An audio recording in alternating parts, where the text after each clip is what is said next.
বিশ্বকাপে পাকিস্তানে ভরাডুবির জের।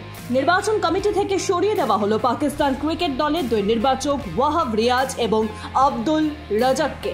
এই বিবৃতিতে বিষয়টি নিশ্চিত করেছে পাকিস্তান ক্রিকেট বোর্ড।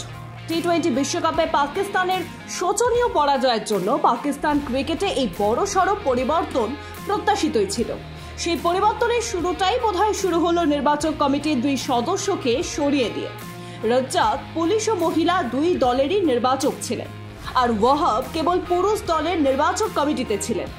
পিসিবির এমন সিদ্ধান্তে কোচ ম্যানেজারের মতামত নিতে হয়েছে। ইউরোতে ফ্রান্সের ব্যর্থতার পর কোচ দেশমের ভবিষ্যৎ নিয়ে শঙ্কা তৈরি হয়েছিল, কিন্তু সেই শঙ্কায় জল ঢেলে দিল ফ্রান্স ফুটবল ফেডারেশন। 2026 সালের বিশ্বকাপ পর্যন্ত ফ্রান্সের কোচ হিসেবে থাকছেন দেশম।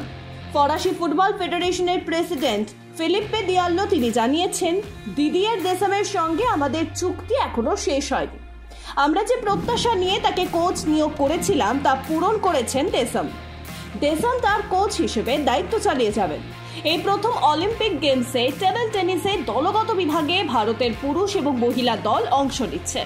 পুরুষ বিভাগে ভারতীয় দলকে নেতৃত্ব দেবেন তারকা প্যাডলার অচিন্ত শরৎ কমল, আর মহিলা বিভাগে ভারতকে নেতৃত্ব দেবেন আরেক তারকা প্যাডলার মনিকা বাত্রা। আসন্ন গেমসের জন্য 6 সদস্যকে নির্বাচন করা হয়েছে। পুরুষ এবং মহিলা বিভাগে মোট 3 জন করে 6 জন সদস্যকে বাছা হয়েছে। পাশাপাশি সিঙ্গলস বিভাগেও ভারত প্রতিদ্বন্দ্বিতা করবে। বুধবার হারারেতে ডে নাইট ম্যাচ সিরিজে তৃতীয় টি-20 ম্যাচে জিম্বাবুয়েকে 23 রানে হারিয়ে 2-1 এগিয়ে গেল ভারত। ভারতের দেওয়া 183 রানের লক্ষ্যে ব্যাট করতে নেমে 159 রানে থেমেছে জিম্বাবুয়ে। প্রথম 10 ওভারে 5 উইকেট হারিয়ে 60 রান করে জিম্বাবুয়ে। শেষ 10 ওভারে 1 উইকেট হারিয়ে করেছে 99 রান। ডিলন আন্তর্জাতিক ক্যারিয়ারের প্রথম 50 করে 65 রানে অপরাজিত থাকেন। ম্যাদানতে করেছেন 26 বলে 37 রান। 15 রানে 4 উইকেট নিয়ে ম্যাচ সেরা হয়েছেন ওয়াশিংটন সুন্দর। আওয়েজ খান নিয়েছেন 2টি উইকেট। প্রথম ব্যাটিংয়ে নেমে শুভমান গিল 66 এবং ঋতুরাজ গায়কোয়াড়ের 49 রানের সুবাদে 182 রান করে ভারত। যশস্বী জয়সওয়াল ওপেনিংয়ে নেমে করেছেন 36 রান। জিম্বাবুয়ের হয়ে 2টি করে উইকেট নিয়েছেন সিকান্দার রাজা এবং ব্লেসিং মুজারাবানি। পোল্যান্ডের স্প্যালায় অলিম্পিক স্পোর্টস সেন্টার, তুরস্কের আন্টালিয়া এবং সুইজারল্যান্ডের সেন্ট মোরিচ এই 3টি বিদেশি সাইটে 30 সদস্যের ভারতীয় অ্যাথলেটরা শেষ পর্যায়ে প্রশিক্ষণ নেবেন। 28 জুলাই অ্যাথলেট দল প্যারিসে একত্রিত হবেন। প্রধান কোচ রাধাকৃষ্ণন নায়ার এই কথাই জানিয়েছেন।